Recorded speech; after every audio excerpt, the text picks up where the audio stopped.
Olá pessoal, hoje eu vou comentar a última decisão do Copom, Comitê de Política Monetária do Banco Central, responsável por definir a taxa básica de juros no Brasil, a famosa taxa Selic, né? E essa decisão é importante porque influencia a inflação, o crédito, o consumo, o investimento e até o crescimento econômico, né? Então, entender o que o cupom decidiu ajuda a entender para onde a economia pode caminhar. Qual foi a decisão? Né? Na reunião realizada em janeiro de 2026, o cupom decidiu manter a taxa Selic em 15% ao ano. Né?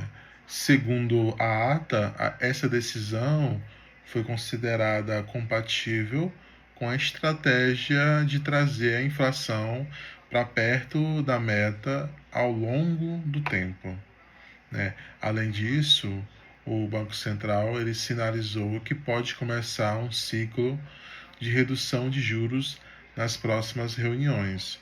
Caso o cenário econômico evolua conforme o esperado, ou seja, ainda não cortaram juros, mas ainda existe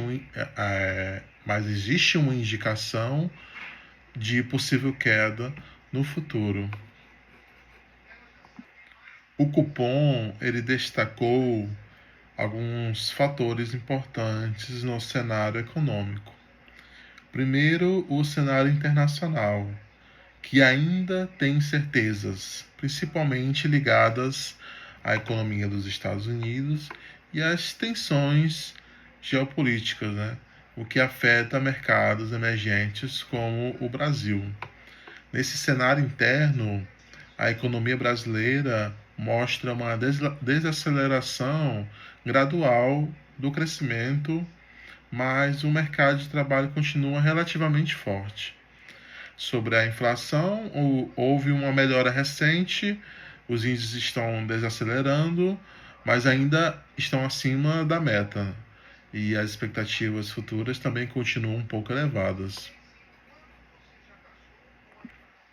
O Banco Central ele reforçou que manter os juros altos por mais tempo pode ser necessário quando as expectativas de inflação ainda não estão totalmente controladas, né?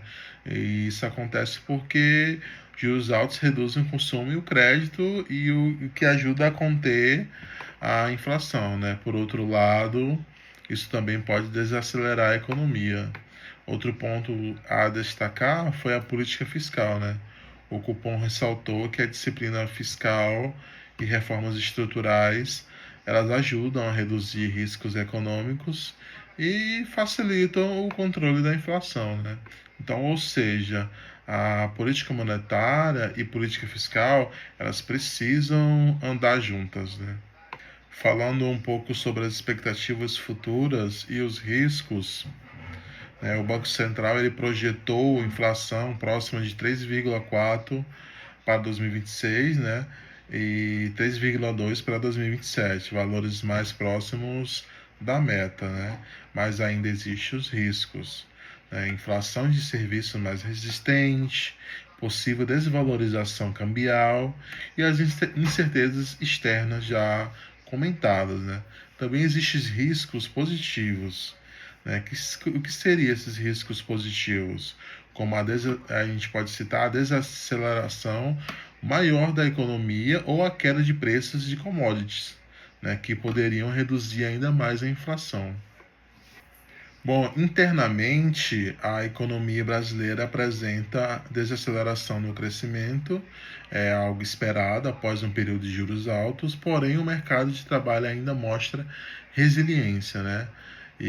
Ou seja, o emprego e a renda continuam relativamente fortes. Um ponto central a se destacar da ata é a discussão sobre a inflação e expectativas inflacionárias. Mesmo com sinais recentes de desaceleração, as expectativas ainda estão totalmente ancoradas, né?